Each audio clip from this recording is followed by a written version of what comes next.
मुसाफिर तन्हा मुसाफिर मुसाफिर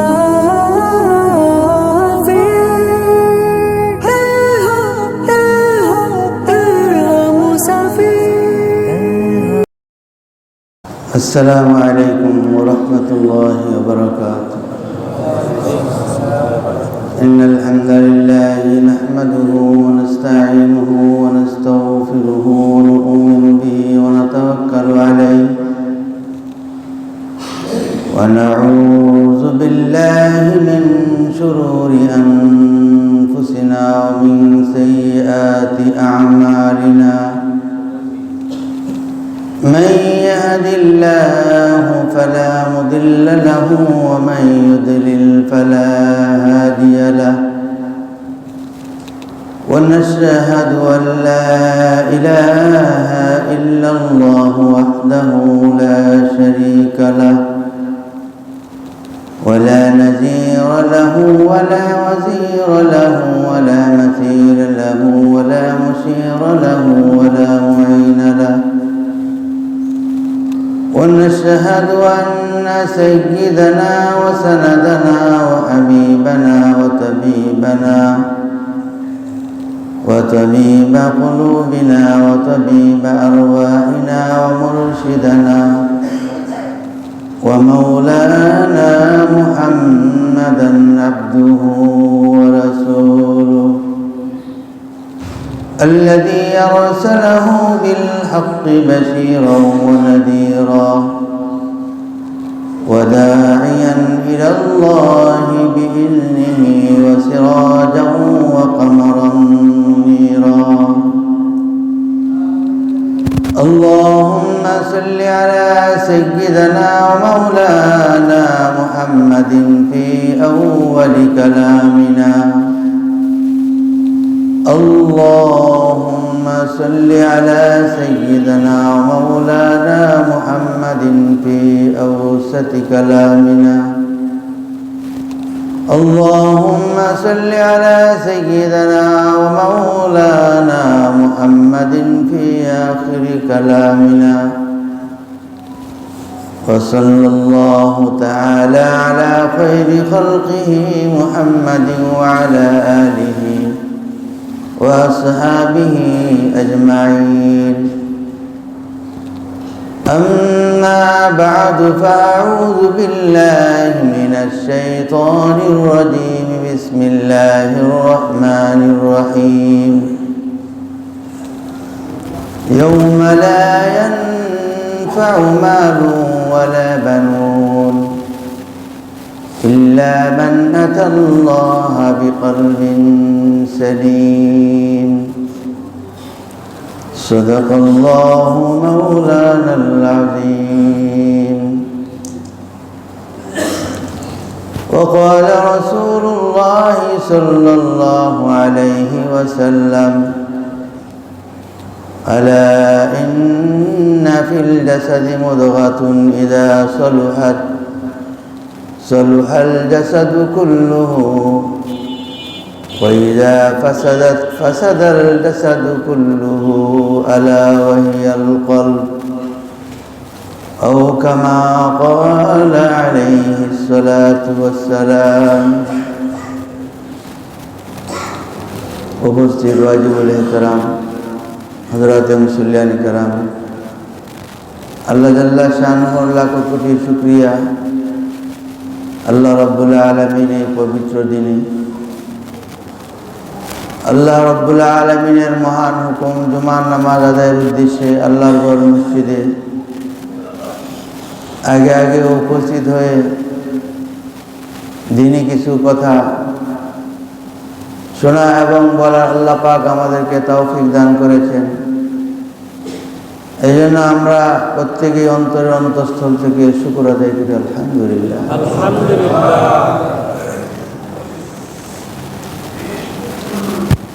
মানুষের অন্তরটা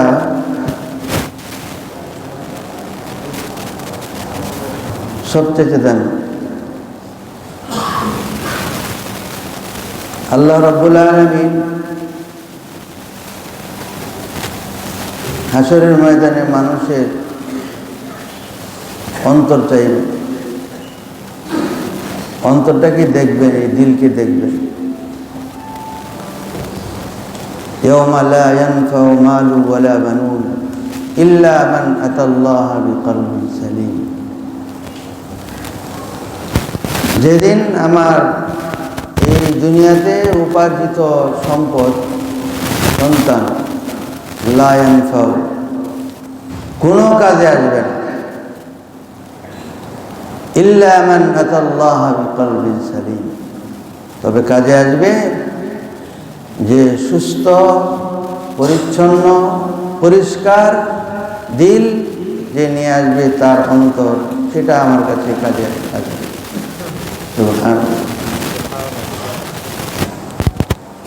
পরিষ্কার পরিচ্ছন্ন তারা সবাই পছন্দ করে।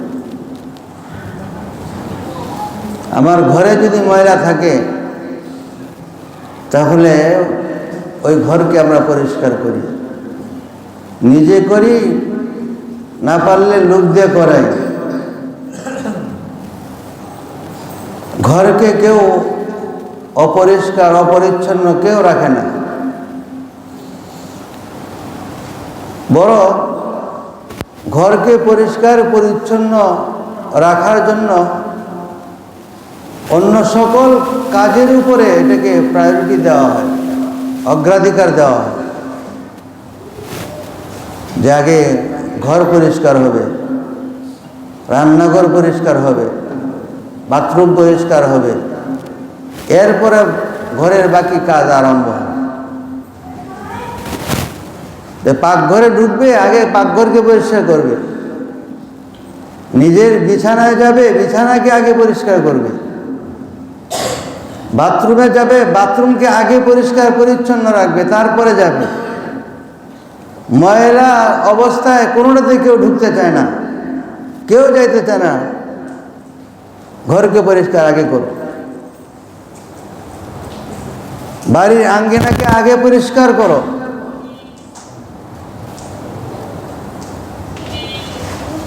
অপরিষ্কার কোনো বর্তনের মধ্যে কেউ দুধ রাখতে চায় না। কেন? তাহলে এই দুধও নষ্ট হবে,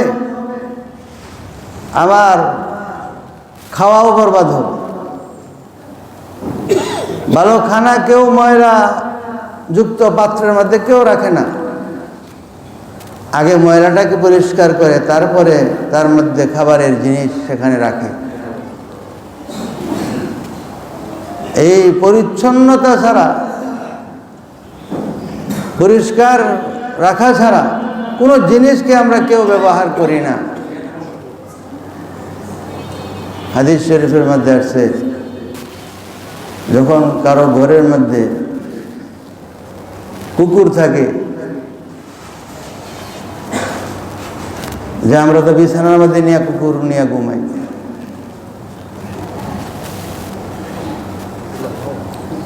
শুধু কুকুর না, কুকুরের ফটো থাকে, ওই ঘরে আল্লাহ পাকের রহমতের ফেরেশতা প্রবেশ করে না। আল্লাহর রহমত সেই ঘরে আসে না। ইয়াওমা লা ইয়ানফাউ মালু ওয়ালা বানুনা ইল্লা মান আতাল্লাহা বিকলবিন সালিম। তাহলে আমার অন্তরটা যদি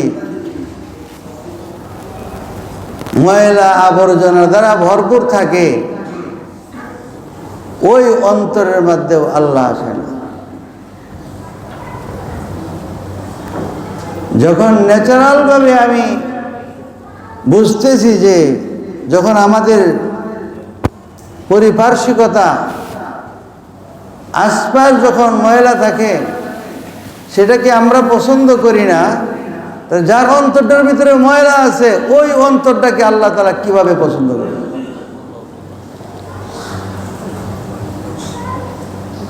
আলা ইন্না ফিল জাসাদি মুদগাতুন ইযা সালুহাত সালুহাল জাসাদু কুল্লুহু ওয়া ইযা ফাসাদাত ফাসাদাল জাসাদু কুল্লুহু আলা হিয়াল কলব। আল্লাহ তাআলা তো আল্লাহর আয়াতে তো এই কথা বলে যে আল্লাহ দিলকে চাইবেন, কারণ যে দিলের মধ্যে ময়লা আছে ওই দিলের মধ্যে আল্লাহ যায় না, আল্লাহ পাক ওই অন্তরের মধ্যে প্রবেশ করেন না, আল্লাহর রহমত সেখানে পৌঁছায় না। ঘরে ছবি রাখলে, ফটো টানায় রাখলে, কুকুর রাখলে, কুকুরের ফটো রাখলে, যে ঘরের মধ্যে রহমতের ফেরেশতা যায় না। আপনি আমার যে অন্তরটার মধ্যে যে ময়লা আছে ওই ময়লাওয়ালা জায়গায় আল্লাহ কিভাবে? আলা ইন্না ফিল জাসাদি মুদগাতুন ইযা সালুহাত সালুহাল জাসাদু কুল্লুহু। যে আমাদের বডি, যে শরীর, দেহ, এখানে একটা গোশতের টুকরা আছে। ইযা সালুহাত সালুহাল জাসাদু কুল্লুহু।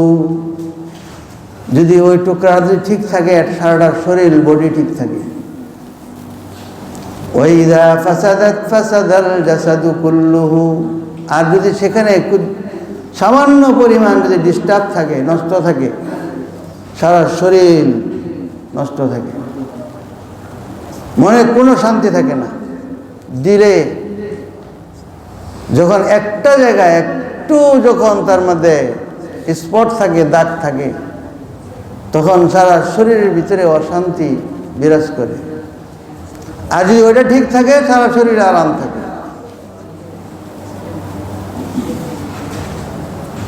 হুজ্জাতুল ইসলাম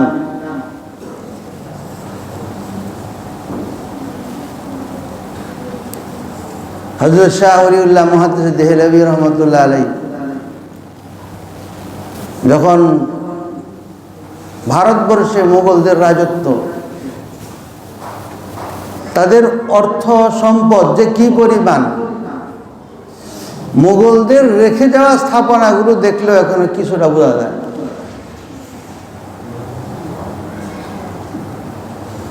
যে মুঘলরা চলে গেছে এই দেশ থেকে প্রায় 250-300 বছর আগে, এখনো তাদের স্থাপনাগুলো এখনো ঝলমল করে। কত নিখুঁত কারুকার্য, কি সম্পদ, কি সম্পদের পাহাড় তাদের ছিল। কিন্তু এই সম্পদের পাহাড়, তাদের যে দাপট, তাদের যে ক্ষমতা, একদিন আস্তে আস্তে কিন্তু হারায় গেছে। এই জন্য এই ক্ষমতা কারো চিরস্থায়ী না।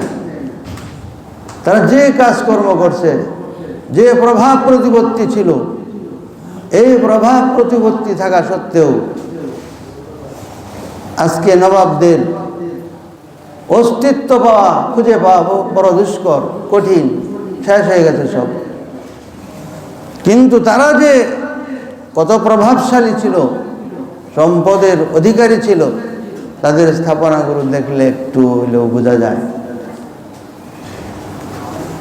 হযরত শাহ ওলিউল্লাহ মুহাদ্দিস দেহলভী রহমতুল্লাহ আলাইহি, যিনি ভারতবর্ষে এই হাদিস শাস্ত্রকে সুদূর সেই আরব থেকে নিয়ে আসছিলেন একমাত্র ব্যক্তি,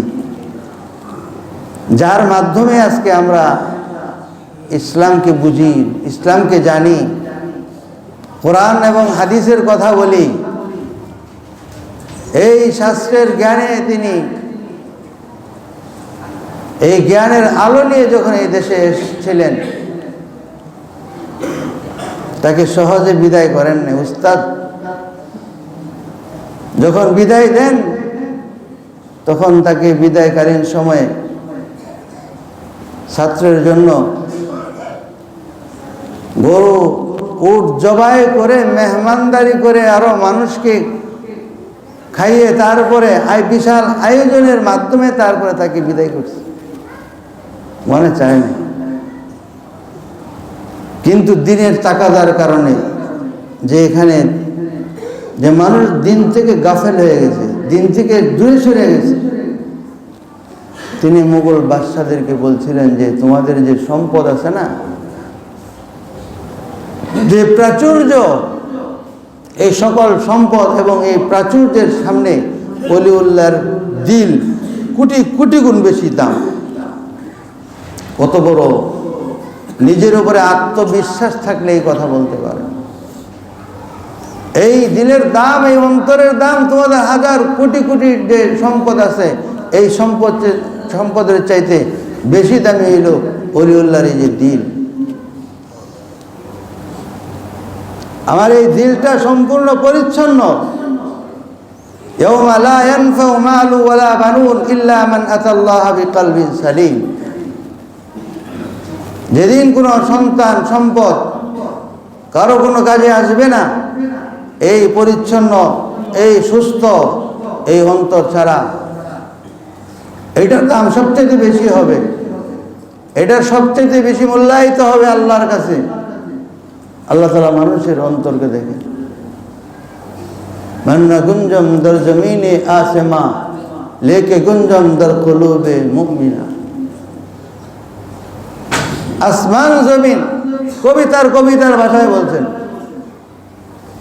যে আমাকে দুনিয়ার কোনো বস্তু, আসমান জমিন কোথাও আমাকে কেউ বহন করতে পারে না, আমাকে নিতে পারে না, আমি যাইতে পারি না।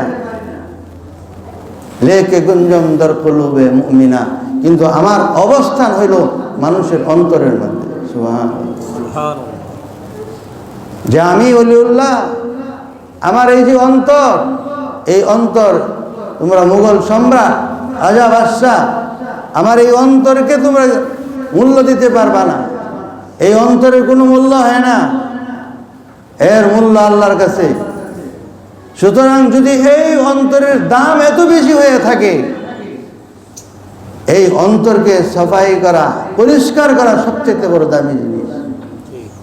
যদি এই অন্তরকে যদি তুমি পরিষ্কার করতে না পারো, ময়লাওয়ালা বর্তনের মধ্যে যেমন আমি দুধ রাখতে পারি না, ময়লার ঘরে যখন আমি কোনো কাজ করি না, ময়লার যা বিছানায় যখন আমি শয়ন করি না, করতে আমি ইচ্ছুক না, আমি রাজি না, যখন বান্দারই যদি ওই অবস্থা হয়, তাহলে যে বান্দার কলবের মধ্যে আল্লাহর অবস্থান, ওই কলবের মধ্যে যদি ময়লা থাকে, ওই অন্তরের মধ্যে আল্লাহ প্রবেশ করে। আল্লাহ প্রবেশ করার অর্থ কি? আল্লাহর রহমত সেখানে যায় না, আল্লাহর রহমত সেখানে যাবে না। हर तमन्ना दिल से रुखसत हो गई, अब तो आजा अब तो खलवत हो गई। हजरत इब्राहिम अलैहिस्सलाम যাদেরকে খলিলুল্লাহ বলা হয়, আল্লাহর অন্তরঙ্গ বন্ধু। খলিল অর্থ হইল যে অন্তরের বন্ধু। এই অন্তরের বন্ধুকে আল্লাহ তাআলা একদিন পরীক্ষা করছে। যে হজরতে ইব্রাহিম আলাইহিসসালাম, হাদিসের মধ্যে আসছে যে সমস্ত নবীরাই যে ছাগলের পাল তারা মাঠে চড়াইতেন।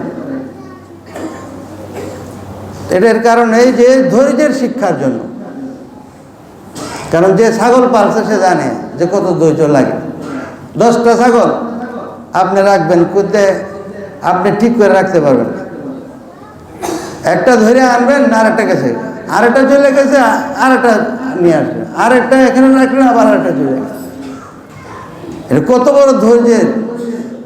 এই ধৈর্য, এই সবর হযরত আম্বিয়া কেরামকে আল্লাহ তাআলা তালিম দিয়েছেন, শিখাইছেন। হযরত ইব্রাহিম আলাইহিস সালাম এরকম বকরির পাল নিয়ে যাইতেছেন, একটা জীর্ণ শীর্ণ একটা লোক, সে বলতেছে সুবহানা জিল ইজ্জাতি ওয়াল আজমাতি ওয়াল হাইবাতি ওয়াল কুদরাতি ওয়াল কিবরিয়া ওয়াল জাবারুত।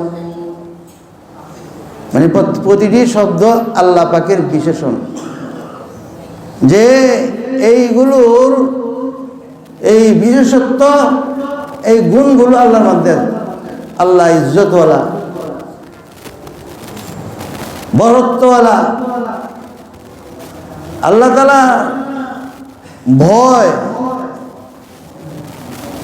সবার ভিতরে আসে, ভয়ওয়ালা। আল্লাহ তাআলা কুদরতওয়ালা, মহাপ্রতাপশালী, মহাপরাক্রমশালী। ইব্রাহিম আলাইহিস সালাম, বাপ রে বাপ, লোক তো দেখতে দেখা যায় কিছুই না, কিন্তু তার অবস্থা তো সাংঘাতিক। আল্লাহকে সে তার জবানের দ্বারা এইভাবে রটাইতেছে, সুবহানাজিল ইজ্জাতি ওয়াল আজমাতি ওয়াল হাইবাতি ওয়াল কুদরাতি ওয়াল কিবরিয়া। এই আওয়াজ শুনে কাছে গেছে, ও ভাই তুমি কি পড়তেছিলে আরেকবার বলো। কয় আর একবার যদি এখন আমি বলি, আগে তো মাগ নাই বলছি, এবার বিনিময় লাগবে। বিনিময় লাগবে, কি বিনিময় তুমি চাও? ও তোমার বকরির অর্ধেক আমাকে দিয়ে দিতে হবে, তোমার এই বকরির পাল থেকে অর্ধেক পাল আমাকে দিয়ে দিবা। ইব্রাহিম আলাইহিস সালাম, সে তো আল্লাহর নবী, আল্লাহর নাম শুনছে, সে আল্লাহর খলিল, তার দিলের ভিতরে কি মাল আছে? এই বকরির পাল অন্তরে আছে? নাই। যাও অর্ধেক নিয়ে এলো, শোনাও। সে তার আল্লাহর ওই বাণীগুলো শোনায় দিল। ইব্রাহিম আলাইহিস সালাতু ওয়াস সালাম মনে হয় এখন পুরো আল্লাহর জন্য সে ফেদা হয়ে গেল। সুবহানাল্লাহ, যে আল্লাহর নাম শুনলাম, আল্লাহু আকবার। আমি তো নিজে ইচ্ছা উচ্চারণ করি, কিন্তু আরেক বান্দা যেভাবে আজকে উচ্চারণ করলো এরকম তো আমি কোথাও কোনোদিন শুনি নাই। তার মনের ভিতরে আল্লাহকে জানা, চিনা, বুঝা, আল্লাহর মহব্বত প্রকাশ করা আগের চাইতে আরো 1000 গুণ বেশি বেড়ে গেছে। আরেকবার শোনাও। কি দিবা? কি চাও? বাকি গরু দিয়ে দিতে হবে। যাও, বাকি গরু দিয়ে দিল। সুবহানাল্লাহ। ইব্রাহিম আলাইহিস সালাম শুধু আল্লাহর নাম শোনার জন্য বকরির পালকে পাল ওই ব্যক্তিকে দিয়ে দিল। তার মনের প্রেম, অগাধ ভালোবাসা আল্লাহর জন্য আরো আগের চাইতে আরো 1000 কোটি গুণ বেশি বেড়ে গেছে। ইব্রাহিম আলাইহিস সালাম বললেন, আবার শোনাও। এবার কি দিবা? তোমার তো কিছুই নেই। আছে, তুমি শোনাও। কি দিবা? তোমার এই পালগুলো চালাইতে হলে রাখাল লাগবে, আমি তোমার রাখাল হয়ে যাব। নিজেকেও বিক্রি করে দিয়েছে, নিজেকেও দিয়া দিছে আল্লাহর নামের জন্য। ইল্লা মান আতাল্লাহ বিকলবিন সালিম। ইব্রাহিম আলাইহিস সালাম নিজের জান আল্লাহর জন্য দিয়ে দিছে। এই মাল তো বড় জিনিস না, আগুনে ঝাঁপ দিছে, মালও দিছে, জানও দিছে। এবার নিজেকে ওই ব্যক্তির কাছে নিজের মাল দিয়া নিজে রাখাল হয়ে বিক্রি হয়ে গেছে। আবার সে শুনেছে আল্লাহর প্রেমে, এশকের ভিতরে সে ডুবে গেছে। পরে ব্যক্তি বলে যে এটা আসলে যে তুমি যে সবকিছু দিয়া দিলা, এগুলো আমার কিছুই দরকার নাই। কেন? যে আমি দুনিয়ার কোনো মানুষ না, আমাকে আল্লাহ ফেরেশতা হিসাবে তোমার পরীক্ষা নেওয়ার জন্য বানিয়েছে। যে আমার বন্ধুর মধ্যে, বন্ধুর অন্তরের অবস্থাটা কি, আমার বন্ধু তার অন্তরের মধ্যে কি আছে, আমি ছাড়া অন্য কোনো কিছু আছে কিনা, ইব্রাহিম আলাইহিস সালাম দেখা দিলেন যে আল্লাহ, আমার অন্তরের মধ্যে তুমি ছাড়া দুনিয়ার কোনো কিছু নেই, সব দিয়ে দিস। হযরত থানভী রহমতুল্লাহ খলিফা ছিল, খাজা আজিজুল হাসান মাজজুব। সে ভারতবর্ষের একজন বড় পুলিশ কমিশনার ছিল। পুলিশ এরকম হইতে পারে যে মাজজুব, দেওয়ানা, এটা কল্পনা করা যায় না, ভাবাও যায় না বর্তমান যুগে, বিশেষ করে। কারণ পুলিশ দেখলে মানুষের কল্পনা অন্যদিকে চলে যায়। ওইগুলো আমি আলোচনা নাই করি। আর সে হযরত থানভী রহমতুল্লাহর সাথে এমন ঘটনাও করছে যে যখন খানকার মধ্যে থাকতো, খানকাতে একদিন বের করে দিচ্ছে, কোনো এক কারণে খানকা থেকে বের করে দিচ্ছে। বের করে দেওয়ার পরে সে খানকা ছেড়া আমি তো ওই খানকায় গেছি, দেখছি খানকার পাশে রাস্তা, ওই রাস্তায় যিনি বসে গেছে।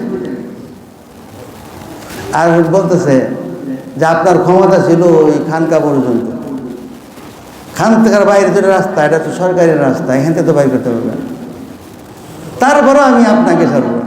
আল্লাহু আকবার। এটারই তো দেওয়ান আমার যুগ। সে একদিন একটা কবিতা পড়ছে, তো থানভীর রহমতুল শুনছেন, हर तमन्ना दिल से रुखसत हो गई, हर तमन्ना दिल से रुखसत हो गई, अब तो आजा अब तो खलवत हो गई। নিজের জীবনের সব কিছুকে বিসর্জন দিয়া থানভীর দরবারে আসছে, সব কিছুকে ছাড়ছে। সব কিছু না ছাড়লে কিছু হয় না। ইব্রাহিম ইবনে আদহাম ঘরে শুয়ে রয়েছে, উপরে আওয়াজ পাইছে মানুষের, ছাদের মধ্যে। জিজ্ঞাসা করছে, এখানে কে কে তুমি কি করো? কো ভাই আমার উট হারানো গেছে, উট তালাশ করতেছে। উট হারাইছে, উট তালাশ করতেছ আমার ঘরের ছাদের মধ্যে, এইখানে কি উট পাওয়া যাইব? জি তোমার ছাদের মধ্যে হারানো উট খুঁজে যদি না পাওয়া যায়, ইব্রাহিম যদি ওখানে না পায়, তাহলে তুমি ওই গরম লেপের মধ্যে শুয়ে থাকে তুমি আল্লাহরে পাইতাম। সুবহানাল্লাহ। কি কয় এটা? যদি ছাদের মধ্যে যদি উট না পাওয়া যায়, তাহলে এই ঘরের মধ্যে বিছানার মধ্যে শুয়ে শুয়ে আল্লাহরে পাওয়া যায়। হায় হায়। পরের দিনই তো সবাইরে ডাকছে, ডাইকা বলছে যে এই যে বাদশাহী লোক, তোমরা আমার এটা দরকার নেই।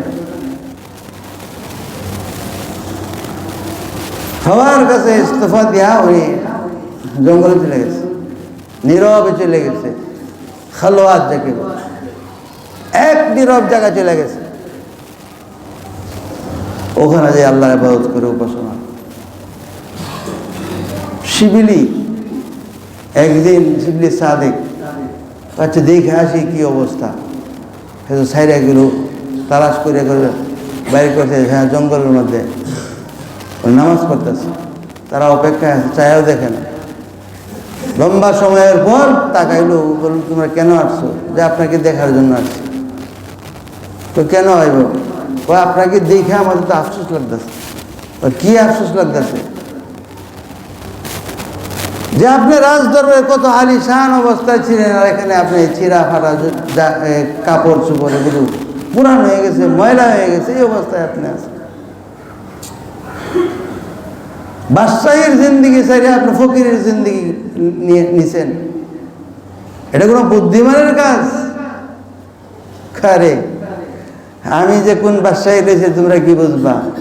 ওই নিজের কাপড় যেটা ছিঁড়ে যাইতো, এটা ভাই সুইদার সেলাই করতো, ওই সুইটারে পানির মধ্যে ফেলাই দিচ্ছে। পরে পানির মধ্যে ফেলাই দেওয়ার পরে ওই পানির লক্ষ্য করে বলছে যে আমার সুইটা উঠে দেখে যে লক্ষ লক্ষ মাছ প্রত্যেকেই তাকে তাদের মুখের মধ্যে একটা করে সুই লিয়ে আছে, স্বর্ণের। ইব্রাহিম ইবনে আদহাম কয় যে না, আমি তো এই স্বর্ণের সুই তো আমার নাই, আমারটা তো হইল লোহার সুই, আমারটা আমি চাই। তখন এক মাছ ওই লোহার সুইটা নিয়ে হাজির। ওরাদেরকে জিজ্ঞাসা করে, দেখো বাদশাহী তোমাদেরটা বাদশাহী বড় না এটা বড়? আপনারটা বড়। তাইলে তোমরা তোমাদের অবস্থান চলে। আল্লাহকে যেদিন তার অন্তরের ভিতরে সে ঢুকাইছে, আল্লাহ পাকের রহমত তার ভিতরে চলে আসে। দেখা যায় আজিজুল হাসান মাজজুব রহমতুল্লাহ আলাই খানকা থেকে বের করে দিছে, আর ওই রাস্তার মধ্যে বৈশা রয়েছে আর কবিতা পড়ে, हर तमन्ना दिल से रुखसत हो गई, हर तमन्ना दिल से रुखसत हो गई, अब तो आजा अब तो खलवत हो गई। কেমন উস্তাদ আর কেমন ছাত্র, কেমন মান্যতা, কিভাবে মানে, এটা একটা উজ্জ্বল নক্ষত্রের মতো নিদর্শন। কোনো অস্পষ্টতা নেই এখানে। আমাদের ছাত্ররা সহ্য করবে না, আমাদের ছেলেরা কেউ সহ্য করবে না, এটা হইতেই পারে না।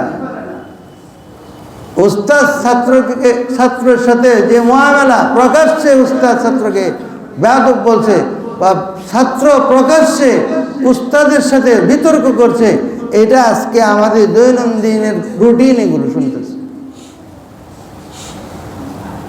আর থানভীর রহমতুল্লাহ তাকে বাইর করে দিয়েছে, তুই বের হয়ে গেল, বের হয়ে গেল, রাস্তায় পড়ে রয়েছে, ওখানে থেকে সে নামাজ, ওখান থেকে খাওয়া, ওখানেই পড়ে থাকা, এইখান থেকে তো আপনি বের করতে পারবেন, সরকারের জায়গা এটা, আপনি এখান থেকে বের করতে পারবেন, বাকি আপনার যে দরবার, এই দরবার থেকে আমি যাচ্ছি না। আর সে এটা পরে হর তামান্না দিল সে রুখসত হো গাই। এই অন্তরটা, এর মধ্যে যে যত কিছু অন্তরায় ছিল, এর ভিতরে যতগুলো বাধা ছিল, এই সমস্ত বাধা, সমস্ত ময়লা, সমস্ত আবর্জনা, এইগুলোকে আমি ঝেড়ে সব পরিষ্কার করে ফেলাইছি। আব তো আগা আব তো খালওয়াত হো গাই। আল্লাহকে বলতে, আল্লাহ তুমি জানো, তুমি তো সাক্ষী, রাজ সাক্ষী আমার এই অন্তরের মধ্যে তুমি ছাড়া আর কেউ নাই। আয় আল্লাহ, তুমি এই অন্তরের ভিতরে তুমি চলে আসো। থানভী রহমতুল্লাহ দাঁড়াইতে উঠাই হয়ে গেছে। এই কবিতা শুনে থানভী সাহেব তারা বলছেন যে ওই যুগের কথা, যদি আমার কাছে 1 লক্ষ টাকা থাকতো, তোমার এই একটা কবিতার বিনিময়ে আমি তোমাকে 1 লক্ষ টাকা দান করব, এর বিনিময়ে তোমাকে আমি 1 লক্ষ টাকা দান করতাম। তো ভাই, আমার কথা হলো যেটা, যে আল্লাহ পাকের রহমত পাইতে হলে আমাদের এই দিলকে সাফ করতে হবে, এই দিলকে পরিষ্কার করতে হবে। কারণ এই দিল যদি পরিষ্কার না করা হয়, এই দিলের মধ্যে আল্লাহর রহমত, আল্লাহ আসবে না। রানী বিলকিস, যার ঘটনা কোরআন শুনে অনেক লম্বা ভাবে দেব, হযরত সুলাইমান আলাইহিস সালাতু ওয়াস সালাম যখন বাহিনী নিয়ে আসছিল, তখন তার পরিষদবর্গের সাথে পরামর্শ করলো, বললো যে আপনার ওয়ার্ডার যেভাবে হবে সেভাবেই আমরা মোকাবেলার জন্য প্রস্তুত। আমাদের জীবন দিতে হয় আপনার কথা মানার জন্য, অর্ডার মানার জন্য আমরা নিজের জীবনকে উৎসর্গ করে দিব। আর যদি আপনি বলেন যে আমরা বৈশা থাকবো, আপনি যা বলেন তাই করবো, তোমরা মোকাবেলা করবা। তোমরা ইতিহাস জানো, ইন্নাল মুলুকা ইযা দাখালু ক্বরিয়াতান, ইন্নাল মুলুকা ইযা দাখালু ক্বরিয়াতান ফাফসাদুহা ওয়াজআলু আইজ্জাতা আহলিহা আযিল্লা। রাজা বাদশারা যখন, ইন্নাল মুলুকা ইযা দাখালু ক্বরিয়াতান, যখন কোনো জনপদে কোন নগরীতে তারা প্রবেশ করে, জাআলু আইজ্জাতা আহলিহা আযিল্লা, ওই নগরীর সম্ভ্রান্ত ব্যক্তিদেরকে অপমানিত করে, লাঞ্ছিত করে, অপদস্থ করে। ফাআফসাদুহা ওয়া জাআলু আইজ্জাতা আহলিহা ফাআফসাদুহা, এবং ওই নগরীর কোনো কিছুকে রাখে না, সব তছনছ করে দেয়, সব শেষ করে দেয়, কিচ্ছু থাকে না। তাহলে এই সুলাইমান, সে বাদশা, সে তার বাহিনী নিয়ে আসছে, তার সামনে মোকাবেলা করে তোমরা টিকতে পারবা? ওয়াজআলু আইজ্জাতা আহলিহা আযিল্লা। হযরত থানভী রহমতুল্লাহ আলাইহি ইন্নাল মুলুকা ইযা দাখালু ক্বরিয়াতান। তাফসীরে বায়ানুল কোরআনের মধ্যে লেখছেন ইন্নাল মুলুকা, মুলকুন শব্দের বহুবচন মুলুক। এর বিভিন্ন অর্থ হয় রাজ্য, বাদশাহ। বাদশারা যখন কোথাও প্রবেশ করে, এখানে হযরত থানভী রহমাতুল্লাহ আলাইহি বায়ানুল কোরআনের মধ্যে লেখছেন আল মুলুক এর অর্থ হলো মালিকুল মুলুক, যিনি সমস্ত বাদশাদের বাদশাহ। ইন্নাল মুলুকা ইযা দাখালু ক্বরিয়াতান, সমস্ত বাদশাদের বাদশাহ আল্লাহ। ইযা দাখালু ক্বরিয়াতান, যখন কোন নগরীতে প্রবেশ করে, থানভী রহমাতুল্লাহ আলাইহি ওই নগরীর নাম দিয়েছেন অন্তরের নগর। এই অন্তর নগরে যখন মালিকুল মুলুক যখন প্রবেশ করে, ইন্নাল মুলুকা ইযা দাখালু ক্বরিয়াতান ফাআফসাদুহা, তখন এই অন্তরের মধ্যে যত বাতিল আছে, এই অন্তরের মধ্যে যত নাপাক আছে, এই অন্তরের মধ্যে যত খারাপ প্রয়োজন আছে, ফাআফসাদুহা, সব কিছুকে বিনাশ করিয়া শেষ করে আল্লাহ পাকের রহমতের দ্বারা ওই অন্তরকে ভরপুর করে দেয়। এই অন্তর সম্পর্কে আল্লাহ তাআলা কিয়ামতের দিন এই অন্তরটাকেই চাইবেন যে তোমরা যারা আজকে আসছো, তোমাদের অন্তরের অবস্থাটা কি। যদি এই অন্তরের অবস্থাটা যদি কলবে সালিম হয়, যদি সমস্ত আবর্জনা মুক্ত হয়, ওই আবর্জনা মুক্ত অন্তরকেই বলা হয় কলবে সালিম। ওই অন্তরের উপরে, ওই ব্যক্তির উপরে কিয়ামতের ময়দানে আল্লাহ পাকের রহমত বর্ষিত হবে।